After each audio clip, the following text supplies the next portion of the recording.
በስመ አብ ወወልድ ወመንፈስ ቅዱስ አሐዱ አምላክ አሜን። የተከበሩ አባታችን መጋቤ ስብሐት ቀሲስ ገብሩ የደብራችን ዋና አስተዳዳሪ፣ ወንድሞች ዲያቆናት፣ በዚህ ቅዱስ ስፍራ የተሰበሰባችሁ የእግዚአብሔር ቤተሰቦች እንደምን አደራችሁ? እንደምን አደራችሁ? አሜን። እግዚአብሔር ስም በእውነት የተመሰገነ ይሁን። አሁን ሰዓቱ የወንጌል ነው። የዕለቱን ወንጌል የሚያስተምሩን አባታችን መጋቤ ስብሐት ናቸው። ቀጥታ ወደ እርሳቸው እንሄዳለን።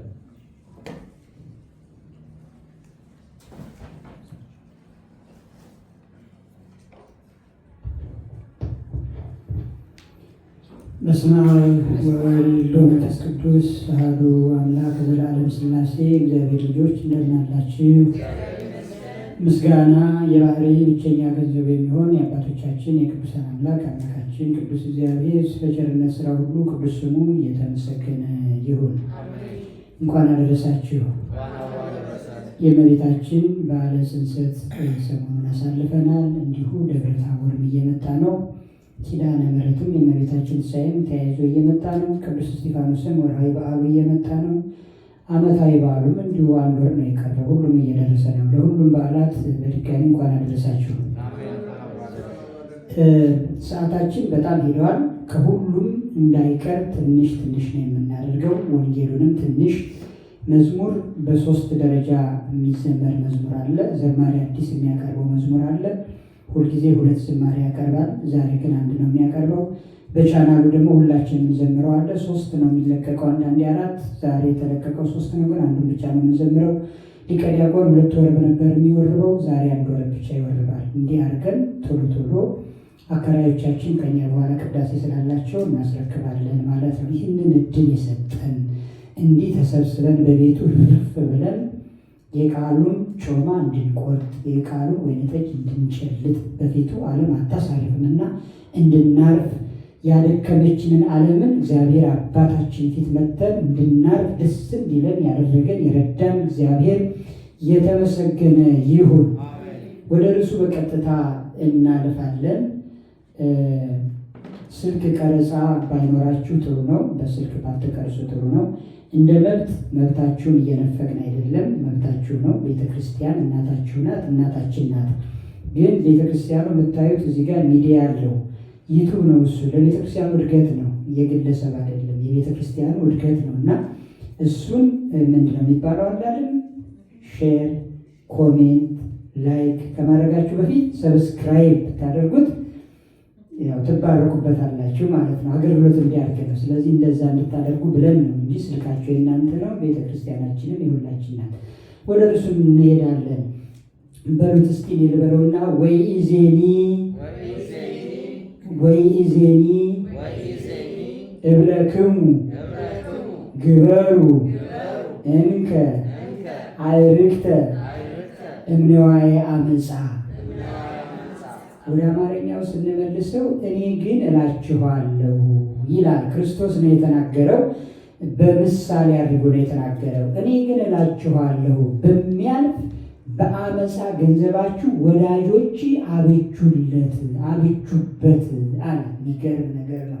የዛሬ ወንጌል የተነበበልን የሉቃስ ወንጌል ምዕራፍ ስንት ነበር? 16 በጣም ጥሩ ነው። በጣም ጥሩ ነው። ከአይረሽ ነው እንጂ ጥሩ ነው። ምዕራፍ 19 ምዕራፍ 16 አልተቀያየረም። ኧረ እኔ የቀየርኩት ይቅርታ። ምዕራፍ 16 ቁጥር 9 እኔ ቀድሜ ይቅርታ ብያለሁ። አንድ ሰዓት ትቆጪ በፊት እና ምዕራፍ 16 ቁጥር 9 ላይ ነው። ትክክል ነው የሉቃስ ወንጌል። እና ክርስቶስ ስለ ገንዘብ ስለሚወዱ ሰዎች ነው ከላይ ጀምሮ እያስተማረ መጥቶ አሁን እዚህ ጋር ምን አለ? እኔ ግን እላችኋለሁ በሚያልፍ ገንዘብ ወዳጆች አበጁበት አለ። እንግዲህ ሰዓቱ ስለሌለን ሰብሰብ ስናደርገው ሊቃውንቱ መተርጉማኑ በምሳሌ ያስቀምጡልናል። ይኸው ምንድነው? አንድ ሰው ነበረ ይላል። ስንት ሰው ነበር? እና ይህ አንድ ሰው ንጉሥ ጠራው። ማን ጠራው? ንጉሥ ይጥራችሁ፣ ንጉሥ ይጥራችሁ። አሜንም ያስብላል፣ አሜንም አያስብልም። ትርጉሙ ጋር ስመጣ ውይ ምን ነው ምን አልናቸው ትላላችሁ በኋላ ንጉሥ ሲጠራ ከባድ ነው እና ንጉሥ ጠራው። ንጉሱ ሲጠራው በእርግጥ በንጉሥ ወደድንም ጠላንም መጠራታችን እኮ አይቀርም። ግን ሳንጠራ እንደ ስራ ሳንሰራ ሲጠራም ይከብዳል። እሱ ነው እና ሙት ቢባል አንድ ሰው አሜን የሚላለን እሱን ነው ቅድም አሜን ያላችሁት። ስለዚህ ሞትን ማንም አይወደውም። ሞት ባይቀርም ግን ከሞት በፊት ዝግጅት ያስፈልጋል ክርስቲያን። ስለዚህ ያ ሰው ንጉሥ በጠራው ጊዜ ይሄ ሰው 3 ወዳጆች አሉት። ስንት ወዳጆች አሉት? 3 ወዳጆች አሉት። አንደኛው ከራሱ በላይ አብልጦ የሚወደው ወዳጅ ነው። ይገርማል። ሰው ከራሱ በላይ አብልጦ የሚወደው ወዳጅ አለው እንዴ? እንደዚህ አይነት ሰዎች አሉ? ከእናንተ መካከል አላችሁ? ከራሳችሁ በላይ የምትወዳቸው ወዳጆች አሏችሁ? አሏችሁ ወይ? አለን። ሁላችንም አለን። እኔም እናንተም ከኛ በላይ አብልጠን የምንወዳቸው ወዳጆች አሉ። እዚህ ትርጉም ላይ የተነገረው ማን እንደሆነ ታውቃላችሁ? ገንዘብ። ከራስ በላይ አብልጦ የሚወዱ ሰዎች ገንዘብን ነው። እንግዲህ ያው እኔም እናንተም ምናልባት ከራሱ በላይ አይደለም እንደ ራሱ አድርጎ የማይወድ ሰው ከኛ መካከል ይኖራል። አለን። በእርግጥ ገንዘብን በገንዘብነቱ ብቻ የሚጠቀምበት ሰው አለ። ግን እንደው ሳንቲሟ ክችል ባለች ቁጥር ነፍሱ ከስጋው የምትለይ ሰው ደግሞ አለ። ይሄ ነው ከራሱ በላይ አብልጦ የሚወድ ማለት ነው። ለገንዘብ ወዳጁን የሚገፋ ሰው አለ። የተገፋ እኮ ነው። አይጣል አያድርስ። በእውነት አይጣልባችሁ አያድርስባችሁ። እኔ እነግራችኋለሁ። አይጣልባችሁ አያድርስባችሁ። እኛ ራሳችንን መርጠን አይደለም እዚህ አውደ ምሕረት የቆመ ስለተመረጥን ነው። ክብር ይግባው ለክርስቶስ። እውነቴን ነው የምነግራችሁ፣ ስለተመረጥን ነው።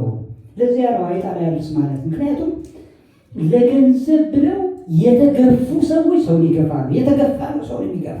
ከመንግሥተ ሰማያት የተገፉ፣ ከሥጋው ደግሞ የተገፉ፣ ከክርስቶስ ልጅነት የተገፉ፣ ከክርስቶስ ካዘጋጀው ርስት የተገፉ፣ ከሰላም የተገፉ፣ ከመረጋጋት የተገፉ፣ ከእርካታ ከበረከት የተገፉ፣ ከበጎ ነገር የተገፉ ግፈኞች የሚገፉ አሉ እና ከራስ በላይ መውደድ ከባድ ነው። እንደ ራስ መውደድ ከባድ ነው። ይሁንና ይሄ ሰው ከራሱ በላይ ወደሚወደው ሰው ሄደ። እባክህ ንጉሥ ጠርቶኛልና ንጉሥ ፊት ስቀርብ ምን ይዤ እቀርባለሁ?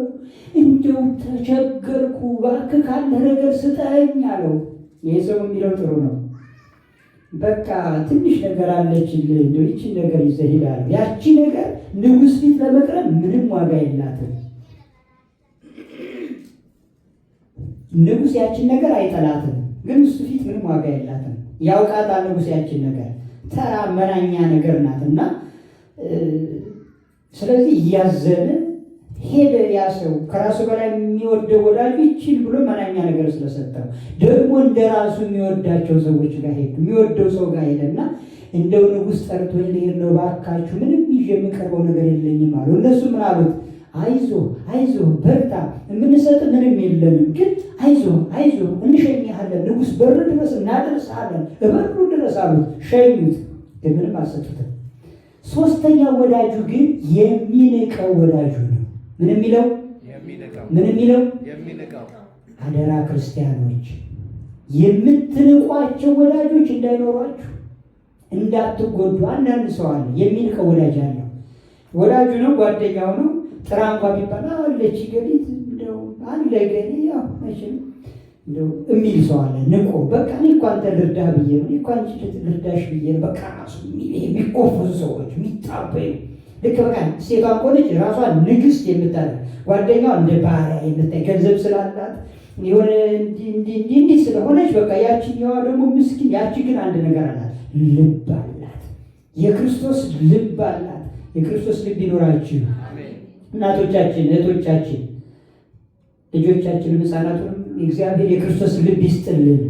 የክርስቶስ ልብ ማለት የዋህነት ነው፣ ቅንነት ነው፣ ርኅራኄ ነው፣ በጎነት ነው፣ አዛኝነት ነው፣ እኔ ልሙት ባይነት ነው። እኔ ልሙት ባይነት በዚህ ዘመን ባይኖርም ግን እንደው መግደል ይቀር፣ በመርዝ መግደል፣ በነገር መግደል፣ በተንኮል መግደል፣ በምቀኝነት መግደል፣ በእነዚህ ሁሉ መግደል ከሌለ በእውነት አዳኞች እንሆናለን። አዳኙ ክርስቶስ የማዳን ስልጣን ይሰጠናል። ክብርና ምስጋና ለአምላካችን ይሁን። 3ኛው ሚንቀው ጋር ሲሄድ ያምናል። አይዞ ምን ጎድሏል? እስቲ በሉ በሞቴ ምን ጎድሎ? አያችሁ፣ የናቅናቸው እንደዚህ በእግዚአብሔር ፊት ያከብሩናል። ምን ጎድሎ? ሞልቷል፣ ከምትመርጠው ሁሉ ውሰድ አለው። ወደ ትርጉም እንመለስ። ከራሱ በላይ የሚወደው የተባለ ገንዘብ ነው። ሰው በገንዘብ ታምኖ ሲኖር በገንዘቡ በጎ ስራ ካልሰራበት ንጉሥ የተባለው ደግሞ ክርስቶስ ነው ወይም እግዚአብሔር ነው። ድንገት ይጠራል ና ይላል። ከስልጣን ላይ ስልጣኑን ይቀማና ወደ ሞት ያወርዳል። ከሀብት ከሀብት ማማ ላይ ያነሳል። ከብዙ ነገር ከደስታ ላይ የሙሽርነት ቀን የጋብቻ ቀናቸው የሚሞቱ ሰዎች የሉም እንዴ? አሉ እኮ። ሕፃኑ ተወልዶ ሕፃኑን እስማለሁ ይሄ ሕፃን አድጎ ነገ ተስፋ አድርገዋለሁ ስትልና በምጥ እኮ የምትሞታለች እኮ። በደስታ ቀናቸው የሚሞቱ ሰዎች አሉ እኮ። ለደስታ የተተኮሰ ጥይት እኮ እነሱ ይገላቸዋል እኮ። በደስታቸው በሰርጋቸው ቀን ሲጨፍሩ፣ ሲዘፍኑ፣ ሲዘምሩ፣ ሲደሰቱ ውለው እኮ ከሴት ቤት ወደ ወንድ ቤት፣ ከወንድ ቤት ወደ ሴት ቤት ሲሄዱ መኪና ተገልብጦ የሞቱ ሰዎች እኮ አሉ እኮ። አይጣላ ያለስ እኮ ነው። ስለዚህ የመጀመሪያው ገንዘብ ነው እና ገንዘብ በሞት ጊዜ ምን ያደርጋል?